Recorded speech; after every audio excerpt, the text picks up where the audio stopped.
Ya, video selanjutnya adalah setting Ocam ya. Kita jalankan program Ocam. Ocam adalah software untuk perekam layar. Ya, pertama kali kita instalasi, maka kita menghasilkan settingan seperti ini. Ya, kalau kita ingin menangkap layar komplit, maka kita gunakan menu option. Maaf ya, bukan di sini, sorry. Resize ya. Resize ini kemudian kita pilih full screen. Ya, full screen. Full screen ya, sehingga ini layar tangkapnya itu full dari pojok atas, kiri, atas, bawah ya, full. Semua layar akan tertangkap. Kemudian setting berikutnya adalah kalau kita sembunyikan di sini, biasanya titik-titiknya itu hilang. Ya. Kalau kita tutup, dia masih menghasilkan atau menampilkan di taskbar ya. Nanti ke syutingnya kelihatan. Maka kita lakukan setting ya.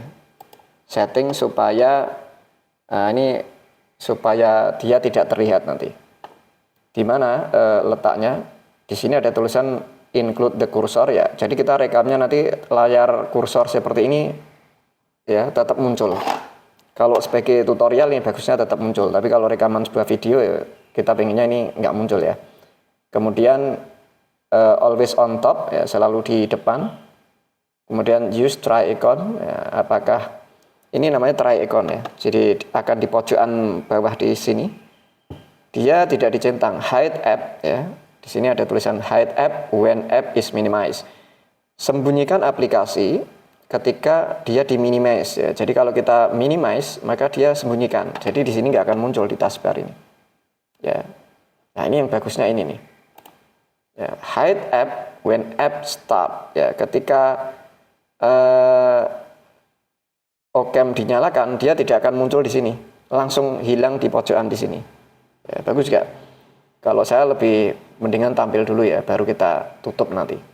Kemudian ini untuk settingan ini 30 fps. Ini untuk rekaman video rata-rata 30 fps ya. Ini tidak perlu kita rubah, ini oke ya. Ketika kita rekam layar, kemudian kita upload ke YouTube, itu tidak akan ada masalah. Kemudian untuk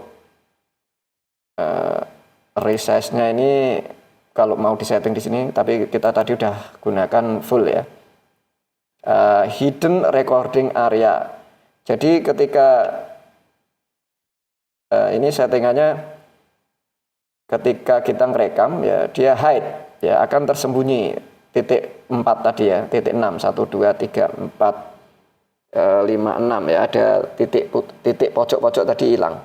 Jadi kita pilih yang ini. Kemudian untuk soundnya ini sesuai dengan source-nya. Ya, nanti juga ada settingan sound ya. Kalau kita menggunakan sound katakanlah seperti ini, atau saya menggunakan USB seperti ini. Ya, seperti ini ya. Ya, sehingga nanti kita bisa tempel ke laptop kita ya. Kemudian capture-nya include the cursor. Ini kalau capture gambar ya. Kalau capture gambar dia akan terlihat seperti ini. GIF-nya ini kalau membutuhkan layar yang kemudian kita simpan dalam bentuk gambar bergerak, tapi hanya sebentar ya. Nah, hotkeys-nya ya, alat-alat kita ini itu ada untuk recordnya. Nanti kita kan nggak mungkin ngeklik di sini klik record, nanti ketahuan rekamnya. Maka kita harus pakai tombol keyboard ya, F2, sehingga kita nggak terlihat kalau kita ngerekam, kemudian menghentikan gitu ya. Record dan stopnya itu di F2 semua, ya, di tombol F2 ini. Ya, F2, sini nanti pencet, nanti ngerekam. Ya, kalau misalnya saya ini pencet F2 ya dia ngerekam. Contohnya seperti ini ya, ini saya F2 ya. Nah ini saya pencet F2, nah langsung rekam ya. Kalau saya pencet F2 lagi, stop. Nah, itu ngerekam. Kembali ke menu. Nah, di sini ada pause ya. Untuk menghentikan sementara pakai Shift F2. Jadi ditambahi Shift. Nanti kalau misalnya kita sedang bikin tutorial, kemudian kita kok ada permasalahan, kita stop dulu. Pause dulu ya. Karena supaya kita kadang kan males ngedit ya. Kalau kita bisa bikin video komplit tanpa edit itu ya enak. Kemudian capture pakai F3, mungkin kita pengen menangkap layarnya saja, seperti print screen gitu ya, tapi kita pakai software. Kemudian ada target ya, target F4 itu untuk menargetkan. Kemudian settingan yang berikutnya adalah ini kalau kita mau memberikan efek klik itu muncul kayak ada gelombang, maka kita bisa tambahkan mouse effect. Kalau kita klik ini, kalau kita centang seperti ini nanti akan muncul efek ada mouse effect. Ini kita pakai standar aja. Kalau kamu mau yang agak-agak supaya agak keren gitu ya pakai ini. Kemudian ada, kalau saya standar aja ya, yang gampang-gampang tetap jalan ya, bikin konten tetap jalan. Kemudian save, kita simpan dalam mana? Penyimpanannya itu nanti ada di dokumen OCam. Jadi di Windows Explorer, kemudian ada di dokumen, kemudian di folder OCam ya. Jadi tadi ya ini ya, dokumen, kemudian OCam, foldernya OCam. Ini tadi kita barusan kerekam ini tadi. Ya, kemudian kita kembali lagi ke sini settingan ya. Dia dikasih nama dengan prefix name-nya itu ada tanggalnya, ada tahunnya.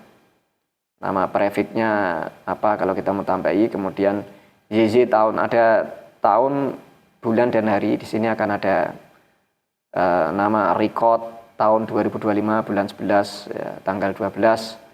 Ini ada perubahan. Jadi setiap merekam ini akan berubah biar filenya tidak tabrakan ya.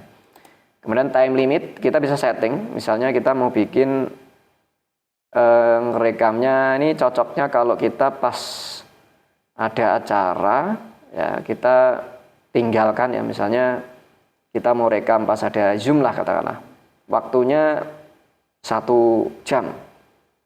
Pada saat kita pergi, kita setting nih, ini bakal selesai 30 menit, mungkin kita lebihkan ya 40 menit lah, kemudian kita setting, kemudian rekam. Nanti ketika kita balik, itu selesainya pas 40 menit. Dan komputer kita akan nyetop nih, nanti akan nyetop. Kadang mematikan komputer bahkan. Ya, kalau kita pilih shutdown ya dia centangnya ini kita centang, kita shutdown, selesai shutdown ya mati nanti. Nah, jadi ini enaknya adalah bisa kita tinggalkan. Dan kalau komputer kalau kita tinggalkan, kerekam terus kan nanti filenya akan besar, memakan memori komputer. Ya kasihan nanti memorinya habis.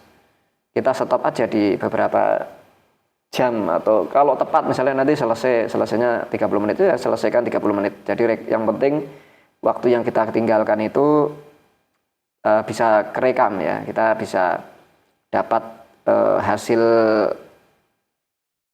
hasil belajar yang kita itu ketinggalan ya.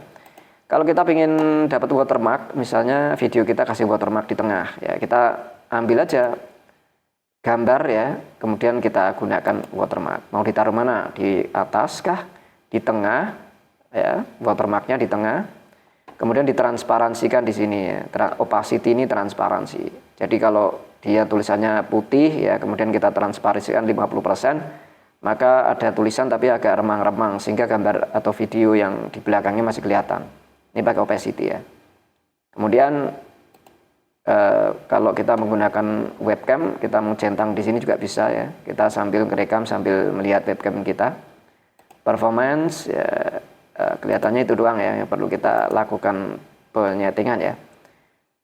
Ini sudah settingan yang barusan kita sesuaikan dengan, oh ya ini masih satu nih yang belum saya centang ya. Ketika kita ngerekam, gunakan try icon, hide app when app is minimized. Saya sukanya yang ini aja. Tujuannya adalah ketika saya silang, maka nanti akan di sini akan tersembunyi, sehingga tidak mengganggu kita. Kita oke dulu ya, kita uji coba ya. Ini saya silang, maka dia tidak nutup sebenarnya, ya. Tetapi salah ya, saya hide minimize ya, bukan ditutup ya, di minimize. Kalau ditutup ya keluar ya, hilang. Ya, saya jalankan lagi ya. Tadi saya silang ya tadi ya. Saya minimize ini ya, saya minimize. Ini kalau saya main, nanti dia tidak di sini, nih, nggak kelihatan kan? Ini nggak kelihatan, kemudian kita akan berhasil menyembunyikannya di sini. Jadi kalau kita nanti ngerekam, kita pencet F2 ini misalnya, F2, maka dia akan muncul nih, tanda sedang merekam. Tetapi kan kita nggak kelihatan di sini sedang merekam. Taunya bunter ini rekaman. Kalau kita stop, F2, nah, dia stop, balik lagi ke icon sebelumnya, sehingga ini menunjukkan tidak sedang merekam. Oke, gitu ya, materi konten kreator dengan tutorial yang merekam layar ya. Ini manfaatnya bukan untuk konten kreator saja, tetapi bisa saja kita untuk merekam, kepentingan merekam layar kita ya pada saat kita Zoom atau menggunakan conference meeting itu ya, yang bisa kita rekam ketika kita mungkin tidak bisa fokus, harus meninggalkan, tetapi kita juga nggak mau ketinggalan acara, maka kita bisa rekam untuk belajar. Itu aja tutorial untuk teman-teman yang belajar di LKPCTC. Semoga bermanfaat ya. Terima kasih.